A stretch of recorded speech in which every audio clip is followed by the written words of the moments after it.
సిద్దిపేట ఎమ్మెల్యేగా మీ గౌరవం ప్రతిష్ట పెరిగేలా పనిచేశానని, సిద్దిపేట ప్రజలను ఎవరైనా చూస్తే అదృష్టవంతులనే స్థాయికి తీసుకొచ్చానన్నారు. 40 ఏళ్ల సిద్దిపేట ప్రజల కాలను కేసీఆర్ నిజం చేసి జిల్లాను ఇచ్చారు. కానీ ఇప్పుడు రేవంత్ రెడ్డి జిల్లాలు ఎక్కువయ్యాయని సాకు చూపి సిద్దిపేట జిల్లాను రద్దు చేసి మళ్లీ సంగారెడ్డిలో కలపాలని కుట్ర చేస్తున్నారు. జిల్లా రద్దయితే కలెక్టరేట్, మెడికల్ కాలేజ్, జిల్లా ఆసుపత్రి, ఎస్పీ ఆఫీస్, ఇరిగేషన్ ఆఫీసులు పోతాయి. సిద్దిపేట అభివృద్ధి కుంటుపడుతుంది. రేవంత్ రెడ్డికి నా మీద కోపం ఉంటే నా మీద చూపించాలి, కానీ సిద్దిపేట జిల్లాను రద్దు చేస్తానంటే ఊరుకోమన్నారు. రేవంత్ రెడ్డి ఎన్ని కుట్రలు చేసినా సిద్దిపేట అస్తిత్వాన్ని కాపాడుకుంటామన్నారు. అవసరమైతే మరో ఉద్యమం చేస్తామన్నారు. బాండ్ పేపర్ మీద రాసిచ్చిన 4000 పెన్షన్ ఏమైంది? 25 నెలలుగా పెన్షన్ ఇవ్వకుండా రేవంత్ రెడ్డి ఒక్కో అవ్వాతాతకు 50,000 బాకీ పడ్డారు. అక్క చెల్లెళ్లకు నెలకు 2,500 రూపాయలు ఇస్తామన్నారు. ఇప్పటివరకు ఇవ్వలేదు. ఒక్కో మహిళకు 62,500 బాకీ పడ్డారన్నారు హరీష్ రావు.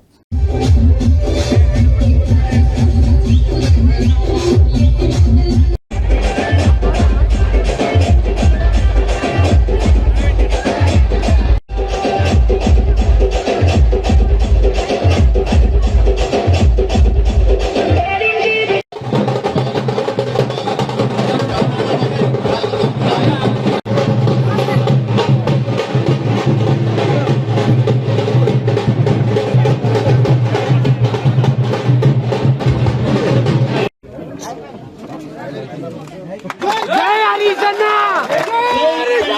జై తెలంగాణ, హరీశన్న నాయకత్వం,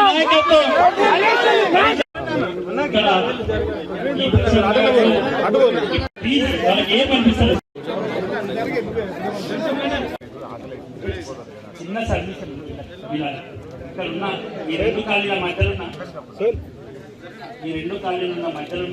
మనం ఎప్పుడైనా వాళ్ళు ఇన్ఛార్జ్ తీసుకున్న 6 నెలల మారు జరిగిందనే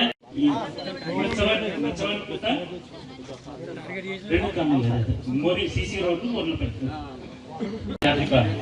ఇద్దరు కళ్ళ కప్పి ఆహ్వానించడం జరుగుతూ ఉంది. అలాగే 13వ వార్డు 170 పేర్లలో కొద్దిగా మల్లికార్జున్ కౌన్సిలర్ కనబడుతుండు. అదే విధంగా మా నాగరాజ్ రెడ్డి కౌన్సిలర్ కనబడుతుండు. ఇంకా అందరిని అనుకోండి, పేర్లు ఎందుకు ఊకే పంచాయతీ. ఇక్కడ ఉన్న ప్రతి ఒక్కరికి, మా అక్కా చెల్లెలకు, అన్నదమ్ములకు, పార్టీ నాయకులకు, మా పద్మశాలి నగర్ ఈ ప్రాంత అందరికీ పేరు పేరున నా హృదయపూర్వక నమస్కారం తెలియజేస్తాను. సరే, 3-4 విషయాలు ఇక్కడ. సరే, తమ్ముళ్ళు పార్టీలో చేరుతుంటూ మనస్ఫూర్తిగా స్వాగతిస్తున్నా. తప్పకుండా వారి గౌరవాన్ని, వారి నమ్మకాన్ని నిలబెడతా అని చెప్పి తెలియజేస్తా ఉన్నా. సరే, ఒకప్పుడు సిద్దిపేట ఏంది, ఇవాళ ఏంటి అనేది నాకంటే ఎక్కువ మీకే తెలుసు. సిద్దిపేటకు పిల్లనియాలంటే మంచినీళ్ళ కోసం నా బిడ్డ కష్టమవుతుందని పిల్లనియనీకి ఎంతమంది అయ్యే రోజులు. ఒకప్పుడు సిద్దిపేట అంటే పందులు, మెదకంటే గాడిదలు. పందుల్ని మాయం చేసినాం, మోరీల్ని మాయం చేసినాం, అండర్ గ్రౌండ్ డ్రైనేజీ కట్టినాం, ఇంటింటికి నల్లా పెట్టి మంచినీళ్లు తెచ్చి సిద్దిపేటలో మంచినీళ్ళ బాధ లేకుండా చేసినాం. అది మీకే తెలుసు. ఒకప్పుడైతే ఆ బండి మీద నీళ్లు తెచ్చి అమ్ముకుందాం, సైకిల్కి అటొకటి ఇటొకటి బకెట్ వేసుకొని నీళ్ళు తెచ్చుకుందాం, క్యాన్లు వేసుకొని నీళ్ళు తెచ్చుకుందాం. ఆ బాధ, నీళ్ళ బాధ పోయింది, మోరీల బాధ పోయింది. ఇంత కరెంటు మంచిగా వచ్చినట్టు చేసినాం. చాలా వరకు గల్లీలు చక్కటి రోడ్లు వేసుకున్నాం. అసలు ప్రశాంత్ నగర్ అంటే సింగిల్ రోడ్ ఉంటుండే. డిగ్రీ కాలేజ్కి వెళ్ళి అంతా చిమ్మ చీకటి ఉండు.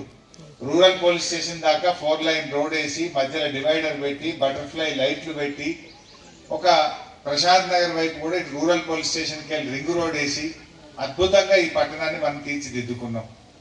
అక్కడ మంచి అంబేద్కర్ స్టాచ్యూని పెట్టుకున్నాం. ఇట్లా ఏది చూసినా సిద్దిపేట ఇస్ ఎ మోడల్. పెద్ద పెద్ద పట్టణాల్లో లేనటువంటి అండర్ గ్రౌండ్ డ్రైనేజీ ఇవాళ సిద్దిపేట పట్టణంలో అండర్ గ్రౌండ్ డ్రైనేజీ చేసినాం. అసలు మోరీలు ఎక్కడి నుంచి నీళ్ళు పోతున్నాయో మనకు తెలియకుండా చేసినాం. మీకు ఒకప్పుడు ఆ మోరీలలో మొత్తం చెత్త ఉంటుండే. ఆ చెత్త లేకుండా, ఆ చెత్త ఎత్తుదురు మోరీలలో ఎత్తితే మళ్ళీ 15 రోజుల దాకా నీయకపోదు. కుప్పలు కుప్పలు అట్లే ఉండు. ఇప్పుడు ఉన్నదా? చెత్త లేదు, ఎత్తులు లేదు, కుప్పలు లేవు. చెత్త కొండి ఉంటుండే ఇదివరకు మూల మీద. చెత్త కొండిలా మా మహిళలు వచ్చి ఆ మూల మీద చెత్త వేయాలంటే దాని చుట్టూ 4 కుక్కలు, 10 పందులు.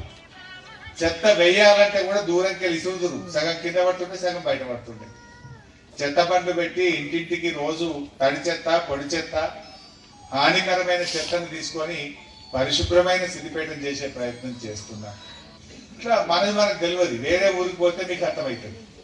వేరే ఏదైనా వేరే ఊరికి పోండి, మనంత శుభ్రత కనబడుతుంది ఆడ. మన లెక్క చెత్తబండి వస్తుందా? మన లెక్క అక్కడ రోడ్లు ఉన్నాయా? మన లెక్క అక్కడ అండర్ గ్రౌండ్ డ్రైనేజీ ఉన్నదా? మనలాగా కమ్యూనిటీ హాల్ అక్కడ ఉన్నాయా? మనలాగా దేవాలయాల నిర్మాణం అక్కడ జరిగిందా? ఎన్నో చూసినా మనం కుడి చెయ్యి ఉంటాం. మీరు ఏ ఊరికి పోయినా మేము ఇట్లా సిద్దిపేటకి వెళ్ళి వచ్చినామంటే మీకేంది పోయి మంచిగా మీరు అదృష్టవంతులు అంటారు తప్ప బేకారని ఎవరు అన్నారా? మనం బేకారని ఎవరు